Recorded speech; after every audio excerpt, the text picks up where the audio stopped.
It's always because of you.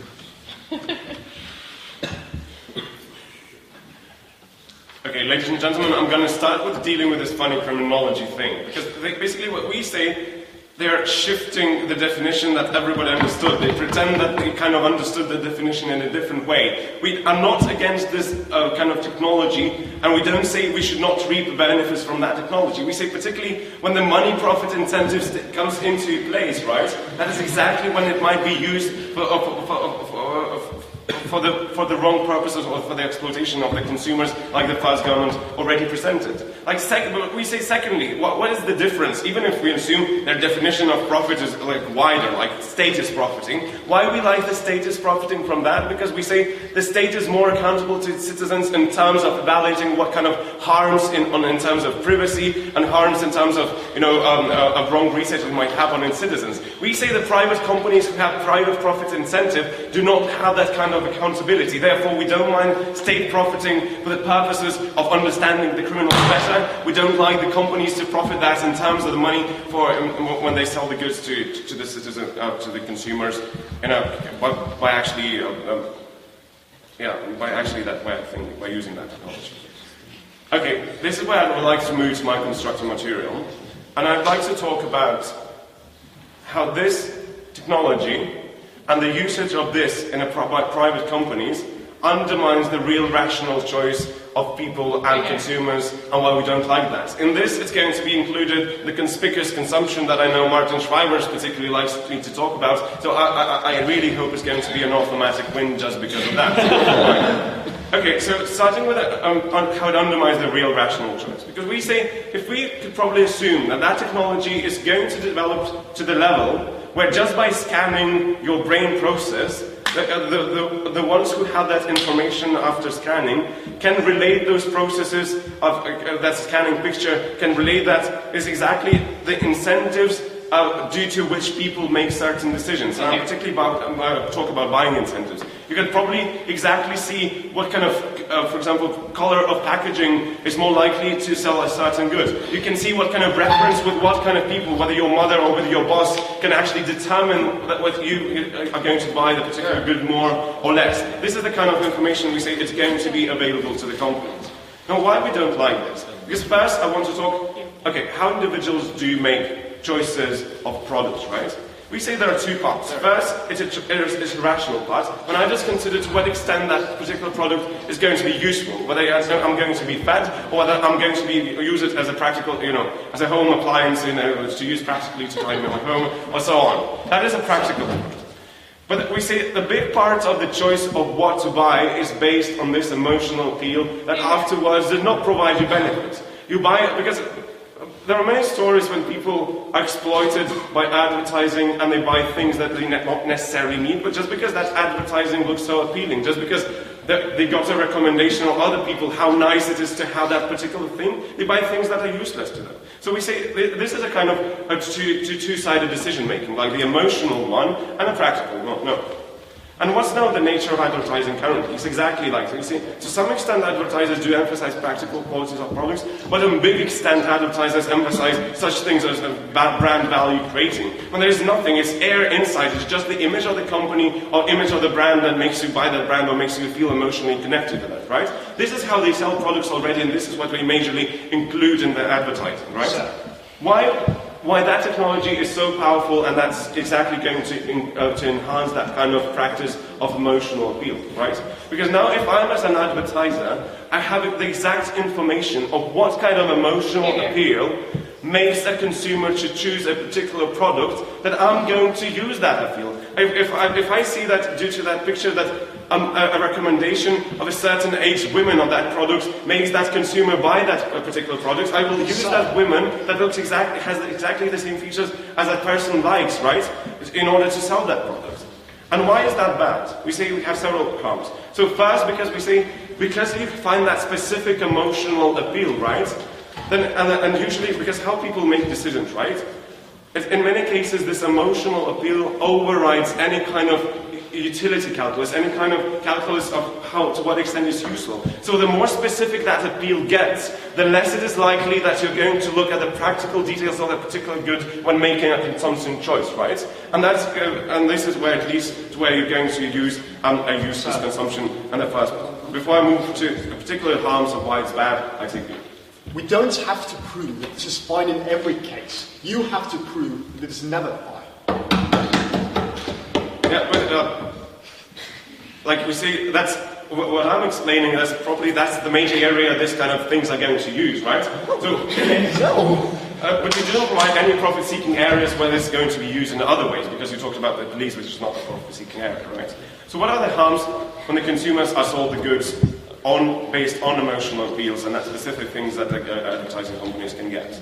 So, first, we make the decisions that afterwards do not provide me with a utility when consuming certain goods. If I just buy a good based on emotional appeal, but afterwards I don't use it, right? It doesn't provide me utility. So basically, I'm tricked. But second, we say, so that sometimes happens, but sometimes it also. And why it is bad? Because basically that is a waste of resource. Like, somebody has produced that particular good. Somebody has, wasted money on buying that good, but afterwards I'm not going to use that. So that leads to an unfair transfer of monetary resources from the consumers to the companies that exploit that particular psychological information to their own benefit. And this is what we as a state do not like. We do not like the consumers to be fully exploited by the companies because we like them to have money and to spend them on the consumption that really gives them value. And including to this, the conspicuous consumption, I could go in more hardcore. We might say, because we say that conspicuous consumption appears exactly due to that psychological effect. You don't use a good because it gives you a practical value. You sometimes use a good because you think the society, likes that you use a good. That's why I buy a Ferrari in order to gain a status in that particular society. We say exactly if the advertising is more based on emotional side, right?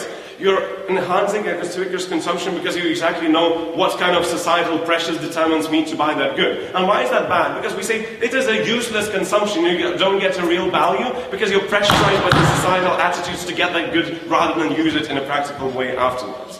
So because we don't like that kind of exploitation of the consumers, we beg to close.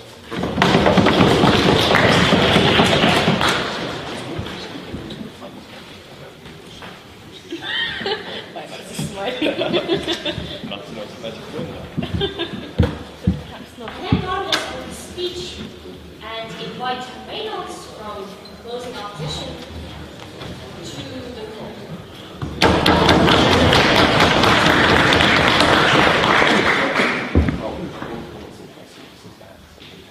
Yeah. So, Madam Speaker, ladies and gentlemen, when I would have said conspicuous consumption, I hoped to hear some smart stuff, but unfortunately it didn't come out.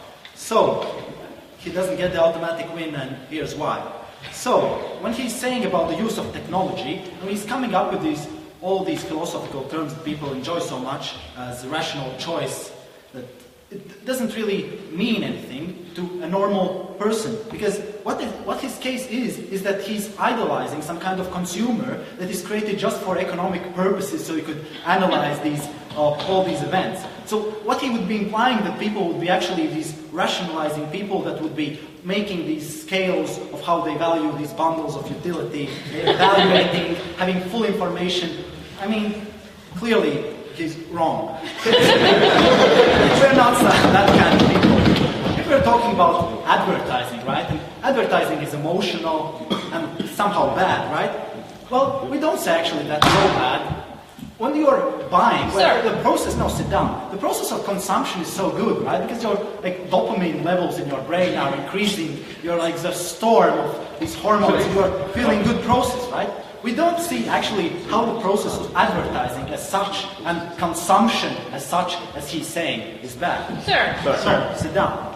What we say is the society views it actually as acceptable. Society views consumption and even conspicuous consumption, this ridiculous consumption, let's say, buying a bed that is like 100 times bigger than you would ever want, not because of practical utility reasons, or you could do something very interesting there, but instead you're buying it because society views sometimes these ridiculous goods that you're buying good, right? And it's actually a society that imposes on you these Sir. value judgments already. So we don't see actually how it's bad. We don't see that this consumption is useless because it actually gives meaning to the lives of many people who have nothing else than consumption.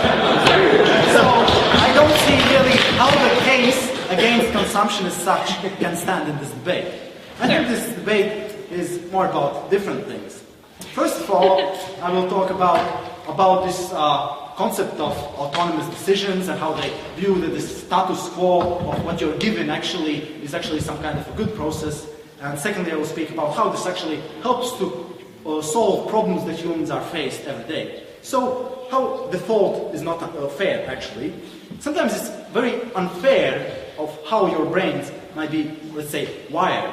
It's very unfair because actually if you think about science side, many of what is your reactions have been coming from your very childhood, right? When your parents were raising you up, you never chose this place how you were born. You never chose how are your maybe natural reactions to many kinds of, let's say, external stimulus. We say if your parents, let's say, were raising up you with fat food, and you have this natural, let's say, inclination to consume a lot of fatty foods, we don't see how it's autonomous decision by default that you're making these decisions. We don't see how the default of saying to these people that, okay, this is your autonomous decision, although you might yourself know that it is not, right? You yourself know that you are actually a victim of your history. Yes. But you do understand that if you say to a person that you will always do this because the brain in your body says that, that person will never start to think otherwise and will never, for example, start to lose weight or other decisions that will make this her happy. moralizing argument that people are very strong and you just tell them all the time, like, lose weight, lose weight, lose weight, and they somehow understand that it's their problem. No, many people are actually stuck into their decisions, this very bad decision making, and they're going into this vicious circle of bad decision making. And we say, we don't see why companies that could profit from giving and helping actually these to make these decisions that they might choose, and there are certain ways how to profit from that, and I will talk it later in my case, why that would be unfair. We actually say that their case is unfair by saying that there's a mystery of mind, and that mind should always remain a mystery, and you should be getting stuck in your decision-making. We say that decision-making can be changed, and we say that's very good that there are profit motives, and there are some good profit motives that we stand for. So, the argument is that there are these cases, and profit motive does not equal abuse of this profit motive. So, how does this help solving problems? There are problems that you face basically every day, like procrastination, inability to do stuff, knowing that you can't write the bachelor thesis or you have to, right? You want to do stuff that you cannot do, and you know that you cannot do. You are making an autonomous decision that you would want to get help. You're almost as a drug addict of your own sit down. Of your these neurological reflexes like allergy to working. Right? We say that it is actually a very good profit incentive to provide services to these people by finding out how their brain works, what are the reasons. You both help this individual to make these decisions, maybe finish his bachelor thesis for once, and also the company can profit. We don't see anything perverse about profiting by actually the mechanism of profit in itself. We say it actually drives, the profit would drive people to looking for these better ways. So, another way is just long-term decisions. People, like many companies can be actually good at finding out those that are involved in long-term relationship with the client. Let's say banks or insurance companies. They can find out and sell you services of why you're making these bad decisions. We don't say that we don't have to defend here that there are people that might abuse. We have to defend the position that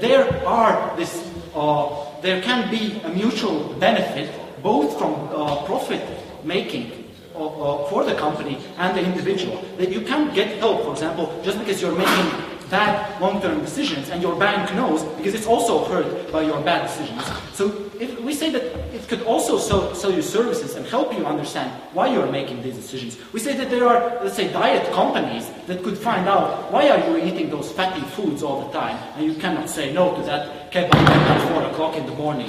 We say that there is a clear niche of profit making by benefiting the individual, and we see that there's no harm to just giving him finally control of his decision making, and we see that the first government is very violent in saying that mine should remain a mystery. We stand in opposition. I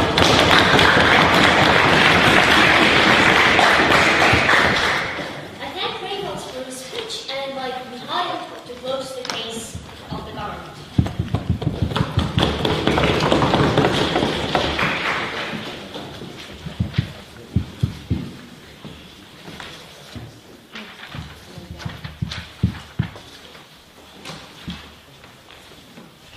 Madam Speaker, ladies and gentlemen, to summarize this message, we have 3 points. First of all, how do we set profit?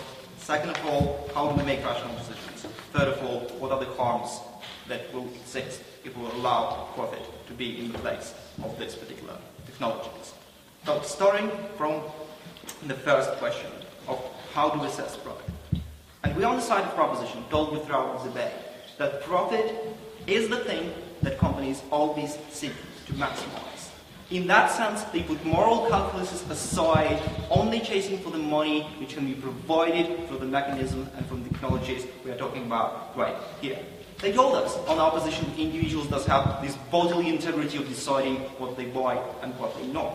We say no. We say, for example, fraud is a crime because it is a specific situation in which even if you are able to make a certain decision, the whole framework which is around it is so necessarily unfair that we make it, we actually ban it and we make it a crime. So for example, even if I'm willing to pay some Nigerian prince this amount of money, which you asked in an email, and make it on an information-based decision, it is still a crime because the framework in which it is influenced on me is such dangerous. They also try to escape from a real debate talking about medical companies and this criminology idea. Well, if you have the word profit in your criminology idea, that doesn't equal real money and the real and the real profit we are talking about. So the cases that we are talking about is when those products are used to appeal to the individuals to the extent which we do not like. Well, we said on the first proposition that it allows those companies to manipulate individuals and to exploit them to the extent never before. We said also on the side, in our extension that it reveals the weaknesses of that particular customer to this particular company. So in the end, what we are doing is that individuals are buying not the things that are needed for them particularly, but are buying things which are most appealing to them, which are best sold to them. Now, what is the difference between the current situation of advertising and what they will try to create in that sense? We say that firstly, you bring it to a completely new level. This is not just an advertising which is influencing you. This is something which is predominantly constructed in order to influence you in the way that it never been before. They told us on the second point that advertising is always emotional. Individuals buy big bets which are not the ones that they really need. Well, first of all, they have never shown us why it is good to allow individuals to buy those things that are useful for them. We think that if we have the ability to reduce those instances, well, we're more than happy to do that. But second of all, again, it doesn't refute the point that you are bringing all these things to a whole another level, where those individuals are trapped in the decisions which they do not want, in the decision and with the things which we do not want in the first place. So we talk you on this ability of making rational decisions, that your decisions are not free in the sense that in order to make a rational decision, you not always only need information, but you also need a framework in which that decision is made. For example, if a gun is put into my head and I'm asked to make a decision, even if all the needed information is provided for me, this decision is still not free because of the framework in which this decision exists, because of the framework in which this decision is made. We say that to the same extent, in these particular circumstances, those individuals will be trapped in the situation when the companies are exploiting those past and those technologies and making them buy things which are useless for them. If an individual knows that his decisions that he's making are actually hurting him, why is it wrong that he wants to pay a company a profit margin just that the company could provide him services so he could get rid of it? Why is it wrong?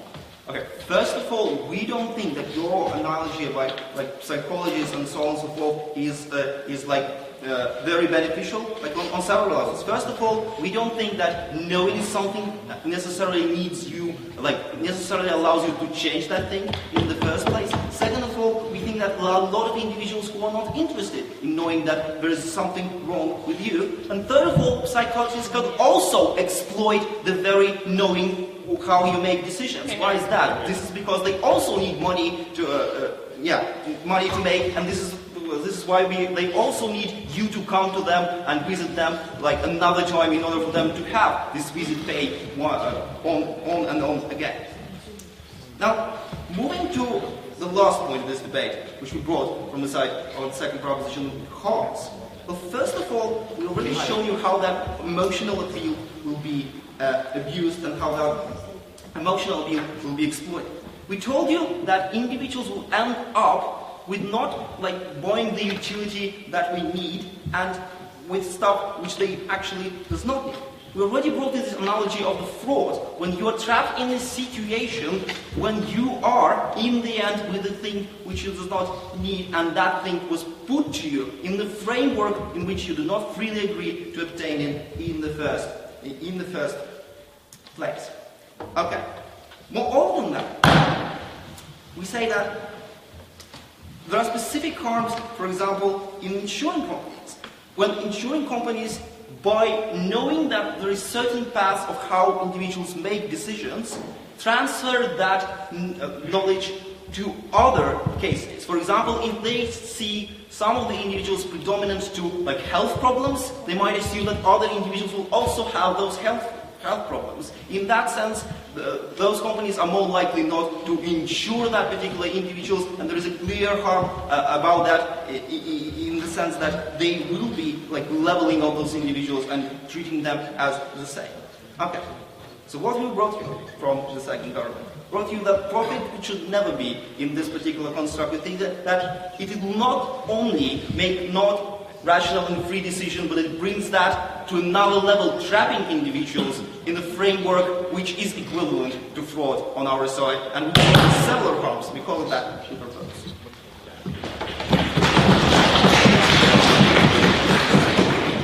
all for your speech, and invite the volunteers for closing opposition to give the last speech of the debate.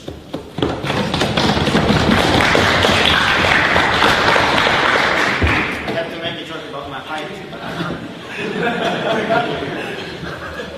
I think I'll speak a bit. So, ladies and gentlemen, Mr. Speaker, it's my great honor to conclude the whole debate and the Estonian Open 2011. It was a very good turnout.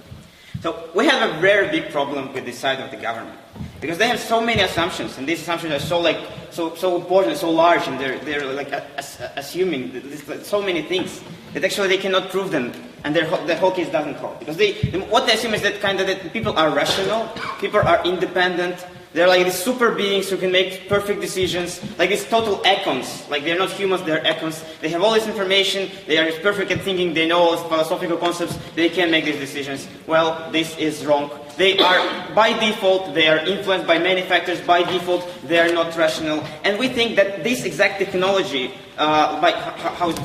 this exact technology can really help them to overcome these problems, to overcome these threats, like this malfunction, this cognitive bias that they have in their thinking. And we have seen no actual reason why we should ban it. Because the motion is as follows. This House believes that neurogeneity should never be used in profit in mind. And they have never proven the never point.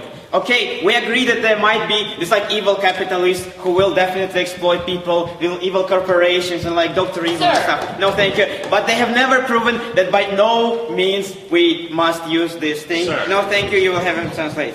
So I will summarize this debate in 2 clash points. The first clash point will be as follows: is decision making sacred in general, and like can it be touched in general, like something like that? And the second clash point will be clash point can be about profit. Can profit in mind coexist with improved decision making and better individuals? So let's start off. Sir. Well, no, thank you. Well, basically, what the first half brought to this debate is that like people are autonomous. Like there is this kind of special value, like this, that just make this decision. Well, at the first op already showed you that individuals they are they can agree and decide themselves what they can do. So like this autonomy doesn't really work. But what exactly Reinhold brought to this debate, this is very important, is that actually they are not that autonomous after all, because so many various reasons, so many external factors influence their the initial way of how they make these decisions, that we can't call them autonomous. Because really, consider a parent like who was raised in a religious family or something. His decisions are already influenced by this religious background, by this burden which is put on his shoulders. So we see like no reason that this default setting is like autonomous. So first, their default decision making is not autonomous. Second, they have never proven why the default way of thinking is the best one, is the most efficient one. And we think that exactly these new technologies can help to overcome these problems, can help to improve and make this decision-making process more efficient. Now they also talked about this kind of privacy thing, you know, like you have to be private and stuff, like this is very important, and it's like sort of related to this autonomy. Well, already like, basically it's also refuted by this point, it's kind of like, what is this privacy if your whole decision-making process is influenced by your friends, by your family, by any people? And we see that professionals who use like real technology, who are real experts in this case, they can profit from it, yes, but they can also really improve it. They know what they're doing and they can use their chance and they can improve the decision-making and have never shown why this default decision-making process is so sacred. Yes? Okay, the fact that people are not fully autonomous does not mean that we have the right to deprive of them the little autonomy they have left. Wait, like they are not autonomous by default, and you agree that people are never autonomous. So if they are never autonomous, if they cannot be autonomous, then let them be autonomous in a better manner. Let them be like let their decision-making process be like better. Let their decision process be exactly like customized for them, customized for what they want from this life. And this is all these examples that like Reinhold brought. It kind of like, you know, these people who like procrastinate, who like eat fat food in like McDonald's, although they do know that they shouldn't do it, like because their decision-making process is so like procrastinated, it's so slow in like, making these decisions, making this like step ahead, overcoming their process, that we should help them and we should use exactly these technologies to help them. No, thank you. So my second question, like, can profit in mind coexist with improved decision making? Well, basically, this is all these examples what we brought here, because since people are not rational, since they cannot make perfectly independent decisions, we see no obstacle for us to help them make this decision. To use this all new like technology and research to do this stuff. Because POI? Okay. Yes. So if you want to help people through psychiatry, why cannot you make it free? Why do you need this money? Yes, very good point. So why profit is a good mechanism here? Like again, you have this like very limited position. Not only like people are super rational, but also all the companies and everything which has profit in itself is like totally evil. Well, we don't think like that because making profit is not just about reaping fast profits. It's not just about like sucking all the blood from these people and like parasiting on them. No. It's about a long-term relationship. It's about a way to make the symbiosis between a company that provides some services for money and a person, an individual who makes certain decisions to do. Now, we think that already, like the first example, Reinhold showed that kind of this procrastination, it does help person. And if a person sees that there are some special diet chips provided to him, and there is this nudge for him, like an intellectual nudge to buy this, he will consent to eat this thing. But it also brought by Reinhold is that like kind of the whole thing of profit is not just about reaping it. It's about long-term relations. Like take again this insurance and bank companies which have discussed so much in this debate. They are not just they would be much better off. They would earn much more if they know that the client can rely on them. If they know that no, thank you. So if they show to the client that like the long-term relation is like beneficial for him, because so not only can they like provide some like instant services, but they can like do it in the future. They can provide his family, his friends, whatever. Like this is much more complex in this case. So what have I shown in this debate? I have shown you that decision-making process is not sacred at all. It is influenced by so many factors that are arbitrary that we can't say that there is like a special value assigned to default like decision-making. I have shown you that we are justified to use this, in some cases, of course, to use this technology to help people overcome their cognitive bias in their decision.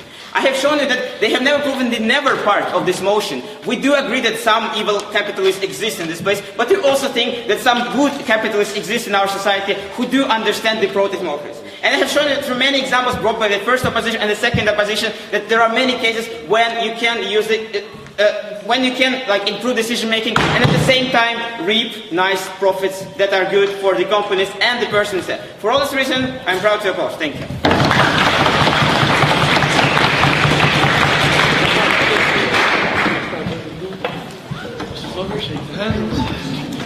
It's like the 7th time.